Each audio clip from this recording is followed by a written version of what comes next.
आज महाशिवरात्रि उत्सव मुखर आरडीर बाबा आखंडलमणिंकर पीठ महाशिवरात्रि पाई दिन तमाम जारी रहिबो स्वतंत्र नीतिकांति।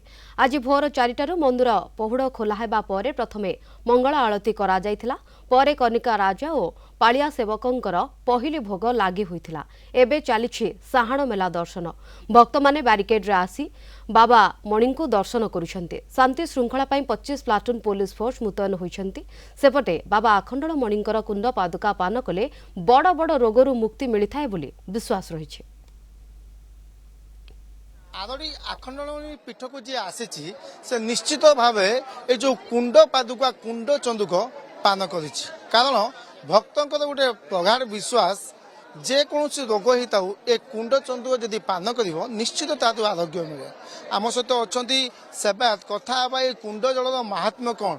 देवदेव महादेव बाबा आखंडलमणिकर आज पवित्र महाशिवरात्रि बा जागर यात्रा।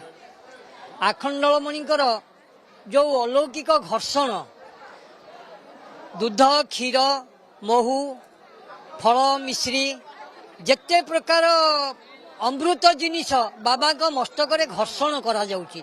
से जो घर्षण मधु बा बेलपत्र बा आमर दूरदूरार जो फल जेकोसी जिनिस से कुंड भीतर को जाउची। से अमृत को पान कले जेकोसी व्याधि लोक कथा हो बा जेकोसी हो बाबांकर जो कुंड जल तार एमिति महिमा जी खाई से जानी। किंतु ये अमृत कुंडर जो पादुक ये पादुक महिमा आपनकर कोष्ठ रोग जख्मा कैंसर टीबी आखि रोग पेट रोग जेकोसी जहाँ होना कहीं आपण विश्वास थे पान करंतु देखिए बाबांकर अपार महिमा आपणकर व्याधि सुनिश्चित भल हम। यहाँ हूँ आम मोर बयस है मुझे देखा भितर साप काटी जेकोसी साप काटू आपन जदि मेडिकल को नेले मेडिकल उपाय सी बचे किंतु बाबांकर जो आमर एठी साप जेकोसी साप कामुड़ी एठी विष झड़ी जाइए किंतु रोगी चलिकी जाइए। आज ये जागर महोत्सव रे ये आरडी पीठरे सारा ओडिशार भक्त माने धाई आसी थांती।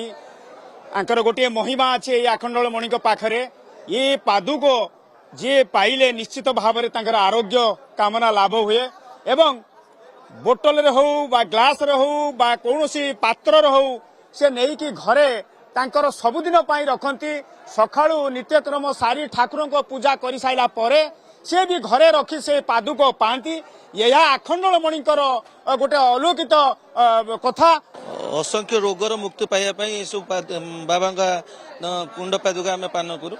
कुंड पादुका माने देहर किछि बेमार आरोग्य करे आउ बाबा मणिकर सब किछि भल। दुनियार बाहर विश्वास ये होती बाबा आखंडलमणि ये विपद खंडन षोल पानी ये बहुत आमर ये बहुत कैंसर रोगी भल कर डाक्तर माने हार मार जाइए आसी सी भल होल ये बहुत विपद खंडन बहुत आड़ू ये बहुत ना अच्छी।